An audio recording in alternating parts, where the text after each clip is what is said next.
Santiago capítulo 1 versículo 12, cómo vencer la tentación, cuarta parte. ¿Lo tiene? Santiago 1:12. Dice así la palabra todos juntos: bienaventurado el varón que soporta la tentación, porque cuando haya resistido a la prueba, recibirá la corona de vida que Dios ha prometido a los que le aman. Una ocasión, un caballo estaba amarrado, vino el diablo, desamarró el caballo y lo soltó. Al andar suelto, ese caballo va y se mete a una finca de uno de los campesinos, y ese caballo, se empieza a comer la siembra de esos campesinos o ahí en esos campos. Entonces el dueño de la finca toma su rifle y va y mata el caballo. Entonces el dueño de ese caballo toma su rifle y luego va y mató al dueño de la finca. Entonces la esposa del dueño de la finca mató al dueño del caballo. Entonces el hijo del dueño del caballo mató a la mujer. Entonces los vecinos del área, enojados, mataron al hijo del dueño del caballo.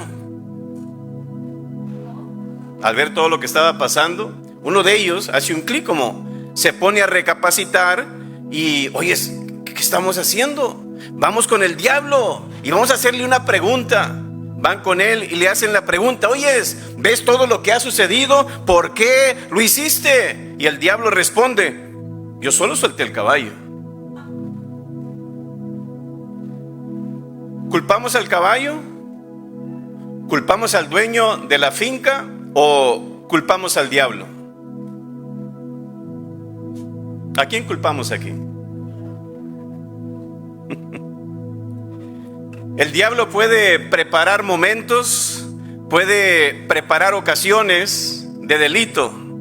Yo creo que por esa razón es famosa la frase: me tentó el diablo. ¿Te has escuchado eso? Creo que lo hemos dicho todos en alguna vez, pero en realidad el diablo, Satanás, el tentador, sabe que la maldad está en nuestros corazones y nosotros hacemos el resto.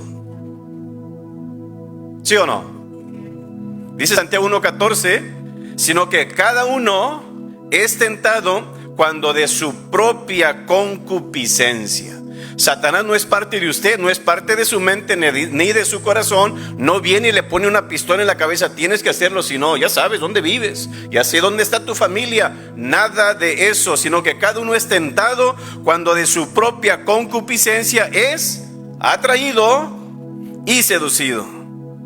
Muchos de nosotros estamos propensos al pecado, que en ocasiones el diablo no tiene que molestarse a tentar a nadie, es nomás como hacer el clic o el empujoncito. Todos los cristianos, yo creo que en algún momento, y podemos justificar: no, es que él me lo hizo, él me hizo hacerlo, él me forzó, y podemos justificarnos de alguna manera. Pero todos los crímenes, grandes, pequeños, medianos, ¿sabe dónde nacen? Nacen en el corazón. Por eso el Señor, ¿por qué destruyó allá en el principio, en el Génesis, a toda la humanidad? ¿Qué fue lo que dijo? ¿Apuntó hacia dónde? ¿Le apuntó al diablo? Culpa de Adán y Eva. No, le apuntó al corazón del hombre, solamente de continuo el mal. ¿Sí o no? Así que todos los crímenes, sea cual sean, yo creo que solamente nos induce a hacer el mal. La tentación, hermanos, está a nuestro alrededor, pero también está dentro de nosotros. Así lo afirmó nuestro Señor Jesús. Marcos 7:21 dice: porque de dentro del corazón de los hombres salen, ¿qué cosa? Los malos pensamientos, los adulterios, las fornicaciones, los homicidios, los hurtos, avaricias, maldades, engaño, lascivia, la envidia, la maledicencia, la soberbia, la insensatez. Todas estas maldades vienen de parte del diablo. Las puede producir y motivar, claro, y ponerlas en el camino, pero todas estas maldades de dentro salen y contaminan al hombre. El diablo sabe, como dijimos hoy en esta mañana, sabe cuál carnada ponerle al anzuelo que él tiene preparado. Yo creo que él tiene varios anzuelos colgados tal vez ahí en su oficina con Fidencio, Pepe, Lira, Reynold, Moy. Estás en la mira de Satanás, todos. Pero cada una de esas tentaciones están hechas a nuestra medida. Él te observa, te estudia, te analiza tus gustos, tus debilidades, tus tendencias, lo que más te llama la atención, y además en el momento preciso avienta el anzuelo y nosotros, vámonos, ¡pum!, lo mordemos. Y qué difícil es sacarle el anzuelo al pez que ha sido pescado, ¿no es así? Muy difícil. Pero yo creo, y quiero que escuche esto, las pruebas de parte de Dios están hechas para sacar lo mejor de nosotros. Pero las tentaciones de parte de Satanás están hechas para sacar no lo mejor, sino lo peor de nosotros. Las pruebas que Dios permite en nuestra vida es para formarnos, hacernos crecer y madurar, o dejar de hacer ciertas cosas y sacar y relucir lo mejor de nosotros, mientras que el diablo pone tentaciones, ¿para qué? Para sacar lo peor y luego ir como Job. No, mira, fíjate lo que hizo. Va y nos acusa delante de Dios. ¿Cómo vencer la tentación? Primero, evitándola. Segunda, huyendo. Tercero, dominándola. Cuarto, orando. Creo que es la mejor y la más poderosa, hermanos. Orando. Fíjense lo que dice Mateo 26, 41. Mateo capítulo 26, versículo 41 dice: velad y orad. ¿Para qué? Para que no entréis en tentación. Imagínense un cuarto, que ese cuarto diga tentación. ¿Quién es el que le abre la puerta? Nosotros. Para que no entréis en tentación significa que no siempre somos tentados. Va a haber momentos donde nosotros decidimos: yo paso a la puerta de la tentación. Dice: el espíritu a la verdad está dispuesto, pero la carne es débil. El espíritu está dispuesto a velar y a orar, pero la carne es débil, no quiere, no lo desea, porque es carne. Tenemos esa naturaleza pecaminosa. En este momento, cuando se escribe este versículo, todos los discípulos deberían de estar despiertos, velando, porque era la noche antes de que Cristo Jesús fuera crucificado. Pero ellos seguían roncando, seguían dormidos. Jesús, por otro lado, vemos que Él sí oró. Él veló, hasta un ángel vino y lo fortaleció con el fin de soportar ese dolor de la cruz. Pero los discípulos no oraron, sino que se durmieron y al final demostraron: ¿sabes qué? Sí, la carne es débil, así como lo dijo Jesús. Pidamos, hermanos, a Dios en hacer la oración una prioridad, porque a veces la oración no es una prioridad en nuestras vidas. ¿Con qué fin? Para que Dios fortalezca nuestro espíritu y así poder superar las tentaciones, no del espíritu, sino de la carne. Así que la oración es la mejor arma contra la tentación. Es la mejor. ¿Sabe por qué? Porque ¿qué es la oración, hermanos? Hablar con Dios. Entre más te acercas a Dios, o sea, más te acercas al pastor, no yo, o sea, o a cualquier pastor, el pastor de los pastores, que es nuestro Dios. Entre más tú te acercas al pastor, más te alejas del lobo. ¿No es así? Entre tú más te alejas del pastor, más te acercas al lobo. Esa es la realidad, hermanos. En el momento que tú oras, tú te acercas más a Dios. El Padre, ¿qué hace Satanás? Él querrá acercarse al Padre o a Dios. No, le tiene miedo. Así que, ¿sabía usted, hermano, que hay una guerra civil en su corazón? ¿Sabía usted que hay una guerra civil en cada corazón de cada cristiano? Hay una lucha a cada día y a cada momento y en cualquier lugar. Así lo dice Gálatas 5:17, porque el deseo de la carne es contra el espíritu y el del espíritu es contra la carne. Una lucha civil ahí, y estos se oponen entre sí. ¿Para qué? Para que no hagáis lo que quisieres. Cuando fallamos, tratamos de culpar nuestro pecado a Satanás. Sí, es verdad, sí, él nos puede tentar porque es el tentador y nos señala también: mira el pecado, mira, te va a gustar, la vas a pasar bien. Pero nosotros somos responsables de esa decisión. Si es que mi amiguito, y es que mi papá, o es que mis hermanos, o es que esta compañera, o es que mi jefe en el trabajo me levantó la voz, y podemos, por eso hablé de esta manera, por esto y aquello, y podemos justificarlo, pero eso no nos da ningún derecho. Aunque una persona me levante la voz y me grite, no me da ningún derecho de yo hacerle lo mismo. Amén. Y es lo que no podemos controlar.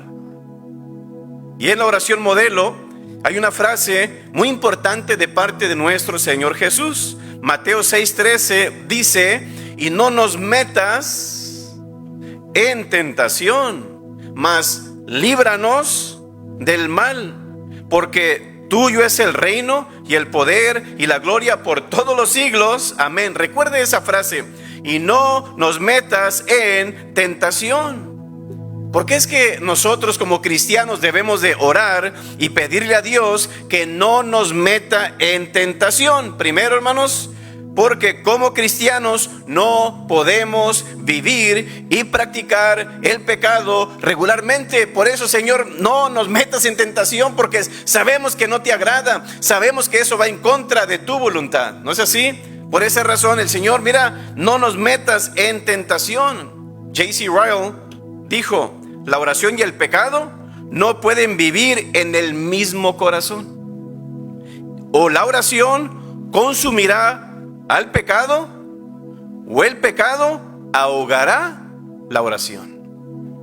Pero no pueden estar los dos. Segundo lugar, bueno, ¿por qué debemos orar y pedirle a Dios que no nos meta en tentación? Segundo, porque no sabemos cómo vamos a reaccionar ante la tentación. O sea, no podemos ser orgullosos. No, a mí no me pasa eso, y si me llega, yo la desecho. Eso es orgullo, eso es soberbia. Pensar que no vamos a fallar o a caer. Tal vez sí seremos débiles, y la tentación va a ser, yo creo que muy atractiva, o más atractiva de lo que usted esperaba, y al final terminando apartándonos de Dios. Tercero, bueno, ¿por qué es que el Señor pide esto de lo que leímos acá? ¿Por qué debemos de orar y pedirle a Dios que no nos meta en tentación? Tercero, porque no sabemos cuándo vamos a ser tentados. Porque dice la palabra: cuando alguno es tentado, no dice en qué momento ni en qué lugar. La tentación puede llegar de repente en el área y el momento que más desapercibidos estamos, y nos puede atacar por sorpresa. Pero cuando estamos dependientes de la oración, yo creo que vamos a ser fortalecidos. ¿Por qué, Señor, no nos metas en tentación? Cuarto, porque podemos perder el gozo de la salvación. El salmista David pecó, y en su frase de oración que él escribe ahí en los Salmos, dice él: vuélveme el gozo de tu salvación. No perdió la salvación, pero perdió la comunión con Dios, y eso no le trajo gozo, tristeza y amargura. Vuélveme el gozo de tu salvación. Así que yo creo que el pecado no solo nos lleva a una muerte, una separación de Dios, pero también nos permite a perder la comunión con Dios. O sea, el pecado rompe esa relación con Dios, pero también provoca sentimientos de culpa y amargura. Bueno, Señor, ¿por qué debemos de orar con este fin? Para que no nos metas en tentación. Quinto, porque las tentaciones son atractivas. ¿Se escuchó eso? Las tentaciones son atractivas aún para los cristianos, y aunque sean maduros, aunque sean muy espirituales, son atractivas también para todos los cristianos. No somos inmunes a las seducciones de Satanás y del pecado. Siempre nos está bombardeando y enviando tentaciones continuamente. ¿Con qué fin? De apartarnos de Dios, hermanos. Ese es su propósito, de no servir ni obedecer a Dios. ¿Por qué, Señor, permites esto de que no nos metas en tentación? Sexto, porque si caemos, poder hacer tropezar a otros creyentes. Somos un ejemplo y un testimonio para nuestra familia, para nuestros hijos, para nuestros hermanos, para nuestros amigos, para compañeros de trabajo. Conforme Hebreos 12:11 dice la palabra que ellos tienen sus ojos puestos en nosotros, y tenemos, dice, una gran nube de testigos que nos observan. Así que las consecuencias del pecado no solamente entristecen a Dios, sino que aparte afectan nuestra vida, le afecta a mi familia, aparte trae tristeza y decepción a otras personas. Por eso, Señor, no nos metas en tentación, porque qué vaya a resultar de ello, quién sabe. ¿Entiende por qué el Señor dijo, cuando enseñó sobre la oración, recuerde esa frase, y no nos metas en tentación? Porque Él tiene el poder, hermanos, de liberar y cerrar. No vas a entrar, se cierra la puerta, pero esa puerta no se va a cerrar mágicamente. Señora, ¿puede cerrar, por favor? Y uno está ahí como abriendo, la verdad. No sucede de esa manera. Nos afecta a todos el pecado. Entiendo que las generaciones actuales de estos días tienen que enfrentar tentaciones mucho más grandes y fuertes que las que tuvimos que pasar cuando éramos chamacos. ¿Sí o no? Esa es la realidad. Estamos en medio de una sociedad que entre más tiempo pasa, más se aleja de Dios y sabe llamar a lo bueno malo y a lo malo esto es bueno. ¿Sí o no? Esa es la generación que estamos viviendo ahora. Y esa frase, y no nos metas en tentaciones, por ejemplo, es como una mamá, una madre que lleva a sus hijos a la tienda, y ahí entra a la tienda, va pasando, y al llegar por el estante o la sección de los dulces, una madre que es sabia, que es inteligente, ¿qué va a hacer? Muchachos, a distraerlos un poquito y pasa hacia la otra línea, ¿verdad? Para que no vean los dulces. ¿No es así? No nos metas en tentación, es como orar. Dios, no me lleves a la sección de los dulces en este día. Es lo que usted le está diciendo. Señor, no me metas en tentación, como yo no quiero caer en eso del cual yo sé que me va a apartar de ti, Señor. Es de esa manera. Y Dios tiene el poder de evitarlo, pero a veces preferimos no orar, no porque me gusta, porque me llamó la atención, y no hacemos caso al Espíritu y nos dejamos llevar por la carne. Pero eso no pasa aquí. ¿Qué puedo hacer entonces, pastor? Estoy amolado. ¿Sabe qué? Hay una historia en la palabra de Dios. ¿Alguien sabe quién es Josafat? Venía Moab y Amón en guerra contra Josafat o contra Israel. Pero ¿qué fue lo que ellos hicieron? Y esto es lo que me llama la atención, hermanos, de este rey en esos tiempos. ¿Qué fue lo que hicieron? ¿Sabe qué fue lo que hicieron, hermanos? Lo mejor. ¿Y qué es lo que a veces menos hacemos? Segundo de Crónicas 22 lo tiene.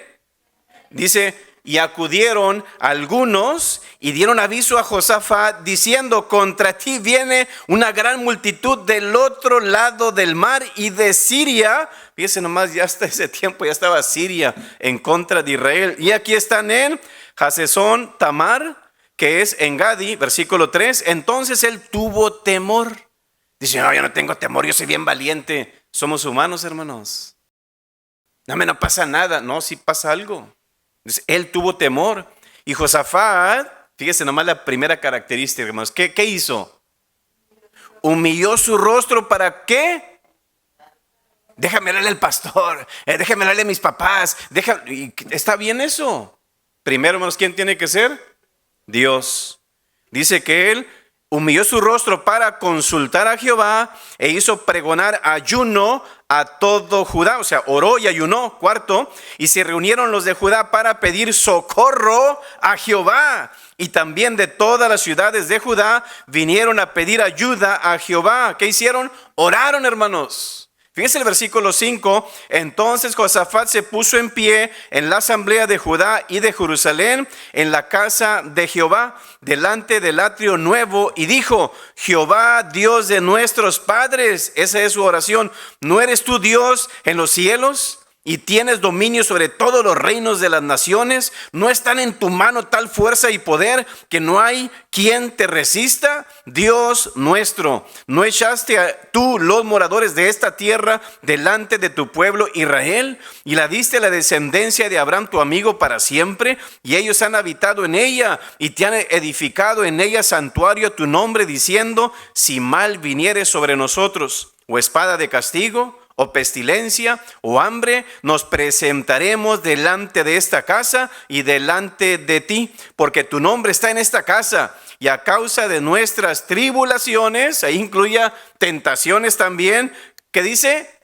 clamaremos a ti y tú nos oirás y salvarás. Versículo 10. Ahora pues, he aquí los hijos de Amón y de Moab y los del monte de Seir, y a cuya tierra no quisiste que pasase Israel cuando venía de la tierra de Egipto, sino que se apartase de ellos y no los destruyese.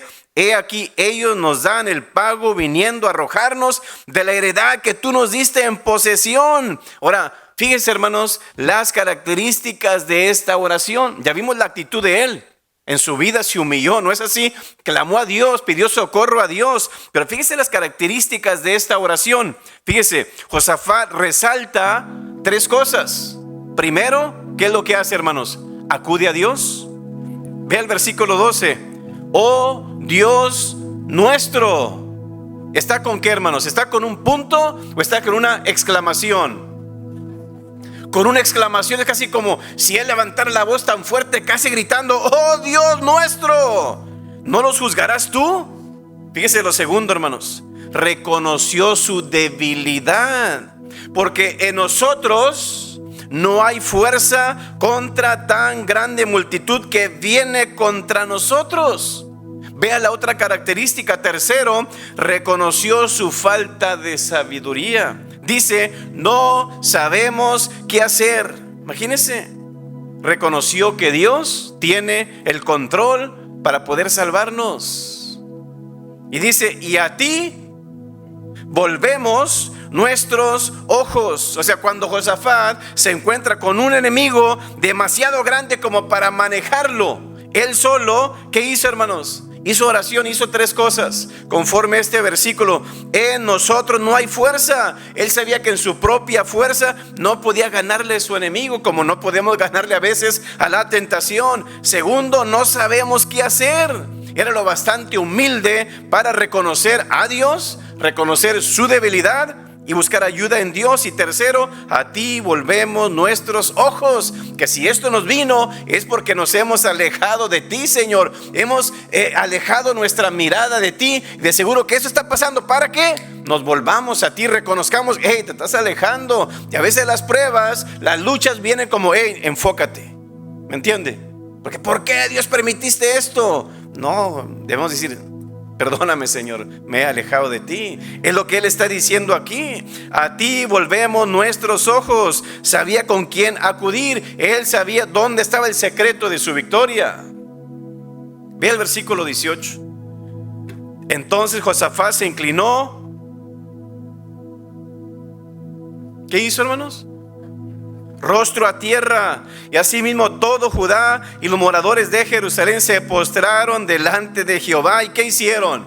Y adoraron a Jehová. No, prepárense, marcha, vamos a atacar, preparen sus pistolas, bueno, arcos, ¿verdad? No, nada de eso. Y se levantaron los levitas de los hijos de Coat y los hijos de Coré. Ahora sí, vamos. No, todavía, fíjense, para alabar a Jehová, el Dios de Israel, con fuerte y alta voz. Esto nos enseña que la oración tiene poder. 20. Y cuando se levantaron por la mañana, salieron al desierto de Tecoa. Y mientras ellos salían, Josafat, estando en pie, dijo: oídme, Judá y moradores de Jerusalén. ¿Qué les dice, hermanos? ¿Qué les motiva?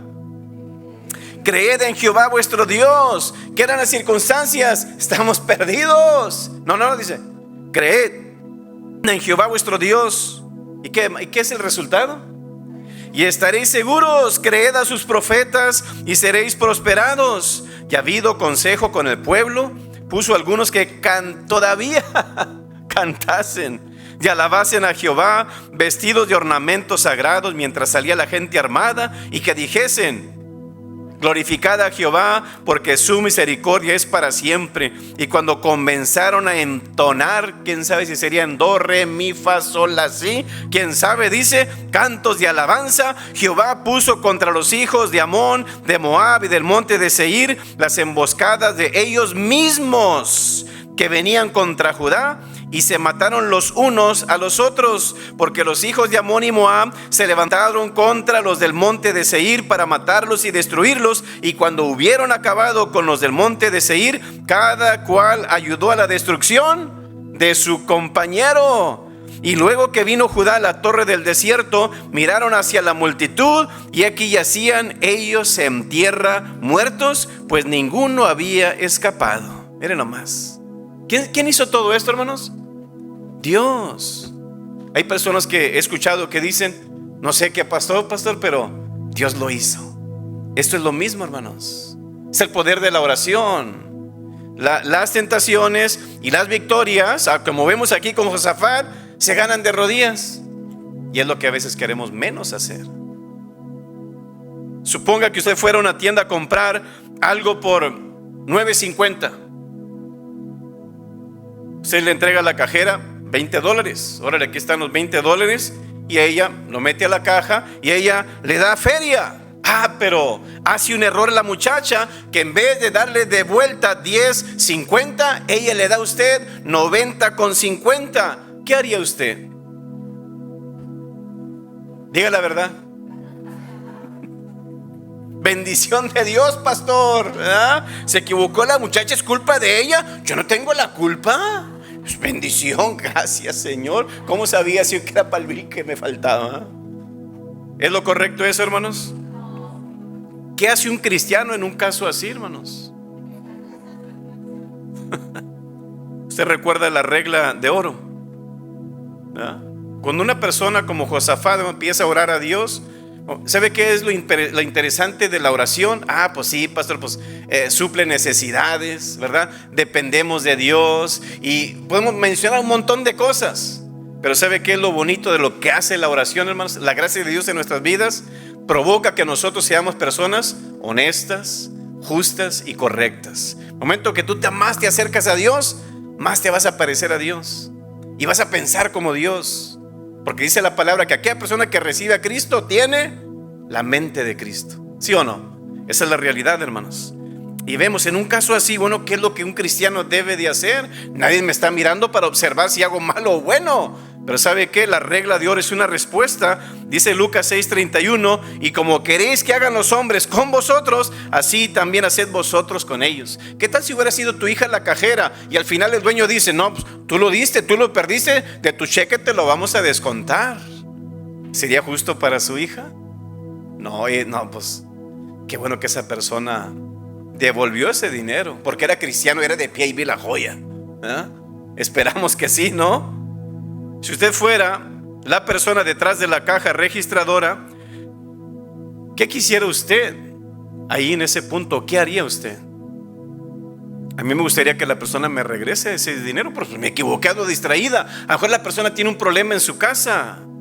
Pero si vemos, hermanos, las tentaciones escritas en los personajes bíblicos, el diablo siempre tiene su forma de tentarnos hasta el día de hoy. ¿Y sabe cuál es uno de los puntos que él usa desde un principio? Es que anhelemos algún tipo de gratificación. La muchacha se equivocó, gloria a Dios, $90. No, pues vamos a la pachanga y vamos a ver el juego con los Houston Astros, ¿verdad?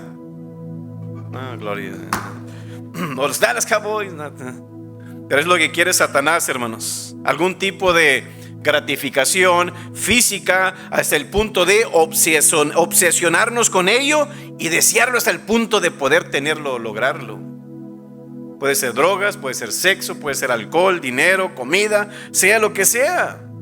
La palabra está escrita, ¿sabe para qué, hermanos? Dice Romanos 15:4, las cosas que se escribieron para nuestra enseñanza se escribieron. Pues yo no le vi, está muy aburrida y no le entiendo. No, está ahí para enseñarte, para educarte, para que tú no pases por lo mismo. Si ustedes ven la palabra, Satanás tentó a Eva ¿con qué, hermanos? Con un fruto. Teniendo todos los frutos y come de lo que quieras, Eva, todo. Pero este no. Tenía que ser nomás ese, ¿verdad? Para que usted vea lo que hace Satanás siempre en contra de la voluntad de Dios. Satanás, hermanos, tentó a Jesús, ¿sabe con qué? Con pan. ¿Por qué pan? Y eso es lo interesante. Si estaba en ayuno, sabía dónde pegarle. Por eso le digo, cada persona tiene su carnadita y su anzuelo, mire, preparado perfectamente para ti. Si vemos, hermanos, que Satanás tentó a Can con dinero. Oye, pues todo esto se va a echar a la basura. El Señor dijo que no tomáramos nada, pero oye, ¿quién va a dejar estos lingotes de oro, este dinero y estas ropas? No, mejor las tomo y las escondo ahí debajo de mi casa. Pero Dios había dicho, no tome nada. Mía es la tierra y su plenitud. Yo les tengo que dar y lo voy a llevar a una tierra prometiendo, le voy a dar mucho más. Pero la avaricia ahí. Y de esa manera, sabiendo Satanás que le gustaba, éntrale por ahí. Y al final Israel es derrotado. Satanás tienta a Esaú, ¿sabe con qué, hermanos? Con comida. ¿Cuál era la comida con la cual lo tentó? Lentejas. Cuando tenía derecho de primogenitura, que si él tronaba los dedos, tráeme, hazme una carnita asada como la de la joya, ¿verdad? Si él hubiera querido, se lo hubiera hecho. Tenía el derecho. Pero Satanás le entró al momento ahí. Es que ahorita lo quiero y lo quiero, pero ya. Órale, en cambio de esto, está bueno, échalo para acá. ¿Verdad? Satanás, hermanos, tentó a Ananías y a Zafira por dinero. Y a muchos los ha tentado aquí también. No, hombre, mejor con esto doy el pago, mejor con esto doy el bill, y mejor con esto el diezmo. El Señor sabe. ¿Sí o no? Es lo mismo. Satanás, hermanos, tentó a Sansón. ¿Cómo? Por una mujer. Estoy seguro que Dalila, si era Dalila, ¿verdad? Estoy seguro que era una muchacha para que Sansón se haya fijado en ella. Estoy seguro que era una mujer muy atractiva. Habiendo tantas en Israel, fue lo que le dijo su mamá: mijo, no hay tantas muchachas aquí. ¿Qué andas haciendo con esa filistea? Pero el muchacho, ¿verdad? La quiere el huerco, ¿verdad? Satanás, hermanos, tentó a Saúl. ¿Sabe cómo? Ganado. Con el ganado, cuando todo el reino era de él. Y a consecuencia de ese ganado, ¿qué pasó? Perdió el reino, perdió la vida de sus hijos. Satanás tentó a Jesse, no Jesse, ¿eh? A Jesse por plata y por ropa. Al final, como, no, dámelo si yo se lo llevo a mi señor. No, ¿cuál señor? ¿Verdad? Cuando no lo necesitaba, todo le daba a Eliseo. Satanás tentó a José con sexo. Pero José, como por favor, era soltero, era virgen. Cuando yo era soltero y virgen, ¡ay, gloria! Señor, ¿cuándo me voy a casar, Señor? ¿Verdad? ¿A ustedes no les pasó eso? Santos, ¿no? Ya no cambio por nada la soltería, ¿verdad? Yo estoy casado y la soltería para mí, Señor, nunca lo permitas. Satanás nos tentó a David, ¿sabe con qué? Con una mujer casada, teniendo varias en su casa. Qué ingrato, ¿verdad? Satanás, hermanos, nos tienta con cualquier sentido físico, ya sea el gusto, el olfato, el oído, el tacto o la vista. Esa es la realidad, hermanos. Por esa razón tenemos que orar a nuestro Dios. ¿Para qué, hermanos? Para reconocer la habilidad de reconocer los planes del diablo. Cómo es que él entra sigilosamente, sobre todo, y a través de sus maquinaciones. ¿Cuál es el punto? Con esto este va a caer. Oye, y le pega bien, ¿sí o no? Así que pidamos a Dios ser capaces de reconocer esas trampas y poder evitarlas. Porque cada vez, hermanos, que la tentación se presente, Satanás la va a usar para confundirnos, apartarnos de la fe, dañar nuestro carácter, alejarnos de una relación con Dios y destruir el plan de Dios en nuestras vidas. Y estoy seguro que usted piensa en alguien. Satanás lo ha logrado con muchos. La oración, hermanos, es la mejor forma para vencer la tentación. Pero ¿a quién le gusta ayunar? Levante su mano. Gloria a Dios, ¿verdad? Qué bueno, es un arma tremenda, hermano, el ayuno, ¿verdad? Usted dirá, bueno, la oración es muy buena, pero el ayuno también. Y usted dirá, ¿por qué razón el ayuno es bueno? ¿Por qué razón? ¿Sabe por qué? Porque el ayuno literalmente te cierra la puerta, te quita la llave y te la esconde. Eso es lo que hace el ayuno correcto, bíblico. Pero ¿cómo es eso? Porque si usted ve lo que yo le dije, mira, el diablo le entró a esta persona de esta otra persona de esta manera, y a esta otra persona de esta manera, porque el diablo ataca al hombre por las debilidades del cuerpo. Su vista, su oído, el tacto, el todo. Es de esa manera que Él te tienta. Así que, y el ayuno, ¿sabe qué es lo que hace? Debilita la carne. ¿Con qué fin? Para que el espíritu sea más fuerte. Cuando nosotros no ayunamos, ¿qué es lo que es más fuerte? La carne. Esa es la realidad. Y quiero que escuche esto. El cristiano que no ayuna, el diablo se lo desayuna. Y lógicamente no ayunamos, ¿verdad? Es que somos bautistas. No, la palabra le habla a todos los cristianos. Dice Jesús, cuando ayunéis, ¿verdad? No dice si ayunas, como espero y que sí. No dice si ayunas, dice cuando ayunéis, dando por sentado que espero que ayunes, ¿sí o no? Es lo que nos está diciendo el Señor. Pero yo creo, hermanos, sí, el cristiano que no ayuna, el diablo se lo desayuna. Así que yo creo que ayunar no es una huelga de hambre, sino una huelga para crucificar la carne. Ese es el punto final. ¿De qué, hermanos? Crucificar la carne. Ese es todo el propósito fundamental. Ese es uno. Sé que hay más. Buscar la voluntad de Dios, ser más sensible a su voz, poder amarle. Pero esta es una: crucificar la carne. La oración y el ayuno tienen que ir de la mano. ¿Con qué fin? Para así crucificar la carne, para privarnos de esas necesidades o deseos físicos, pero también para sensibilizar nuestros sentidos espirituales, para escuchar la voz de Dios, sobre todo, y para qué, buscar la voluntad de Dios en nuestras vidas. Pero ¿sabe cuál es la final? Soportar la tentación. Una carne fuerte no va a poder soportar la tentación. ¿Qué es lo que hace el ayuno? Detiene eso. ¿Para qué? Para que el espíritu se haga fuerte y usted venza esa tentación. Y que Dios nos revele las artimañas de Satanás en cómo usted se conoce usted. Usted sabe cómo es usted sabe lo que le gusta, sabe lo que le llama la atención, y de esas cosas que usted desea, quiere y que le ambiciona, usted sabe cuáles van en contra de la voluntad de Dios. ¿Qué va a hacer el diablo? Esas son, apúntelas. Todas esas cosas que usted sabe que son mis debilidades, pastor, y me ganchan y no puedo, y esas, anótelas. Y cada vez que ore, Señor, estas son las cosas que Satanás está como un candy. ¿Cómo se llama el candy? Cotton candy. Qué rico está, ¿verdad que sí? Se lo menea así como, mira, quieres, ¿verdad? Y como, ¿verdad? Es de esta manera lo que él hace. O sea, escucha esto. La oración lo conecta. A ver, quiero que lo repita conmigo. La oración lo conecta con Dios, y el ayuno lo desconecta del mundo. Es lo que hace.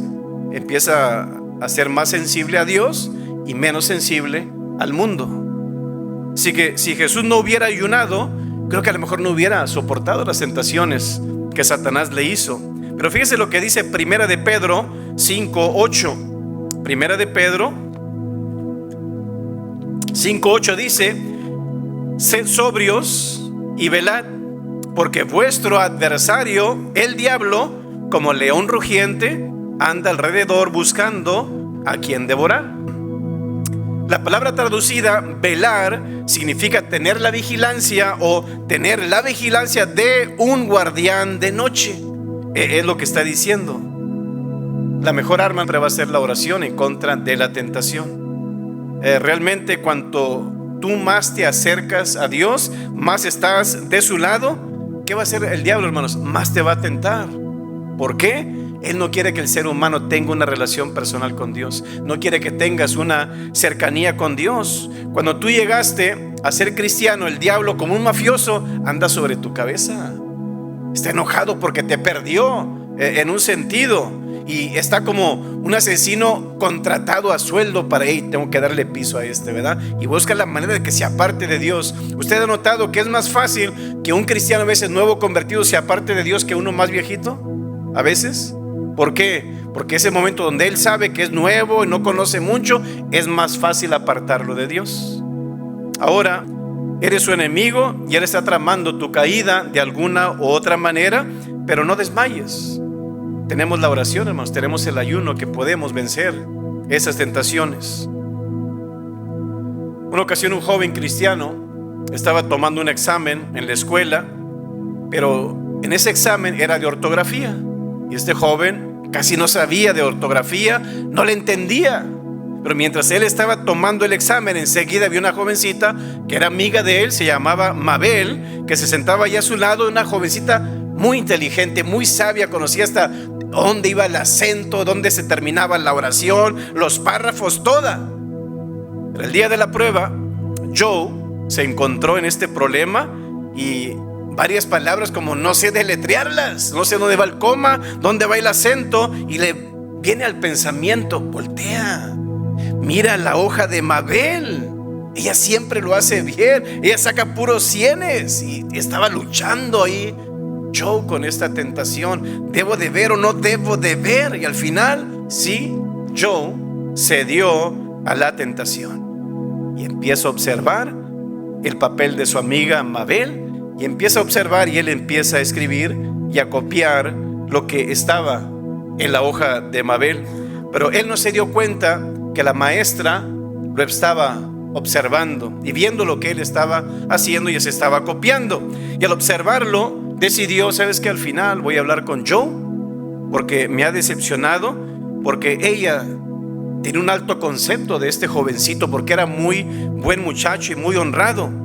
Pero finalmente se llega el tiempo donde la maestra se pone, tiempo terminado, vamos a levantar los papeles del examen. Y bueno, al final ahí Joe, cuando él escuchó eso, Joe inclinó su cabeza y repentinamente toma el papel y lo empieza a romper. Y en alta voz, y él triste y arrepentido decía, lo siento, no puedo entregar esto. Había decidido que prefería recibir un 0 antes que ser deshonesto. Este jovencito, la maestra, observando lo que había sucedido, le dice, ya después de que se van todos los demás alumnos, toma el papel rompido y le dice a Joe, observé yo tu lucha, Joe, y le dice, yo quiero que sepas que estoy complacida con lo que tú has hecho, y ¿sabes qué? He observado que has vencido la tentación, y te digo esto, hoy superaste un examen mucho mayor que simplemente una prueba de ortografía. Esa es la realidad, hermanos. Eso es lo que Dios quiere que nosotros hagamos, que no nos gane la tentación, porque hay bendición al final de cuentas. Yo creo que Dios nos ha dado el medio para poder vencerla. Aparte de hermanos que oran por nosotros, aparte de la palabra, la oración es un medio que Dios nos ha dado para poder vencer esto que Satanás nos ha puesto y que quiere que caigamos, hermanos. Cuando usted escucha a un hermano, cayó en tentación, pastor, o cayó en esto, no lo critique ni lo juzgue. Llámele, hey, estoy orando por ti. Sabes que voy a orar para que el Señor te fortalezca, que tú sigas adelante, sigas otra vez el camino de Dios. Amén. Vamos a orar, hermanos, y a pedirle al Señor que así como yo, nosotros también podamos vencer esa tentación.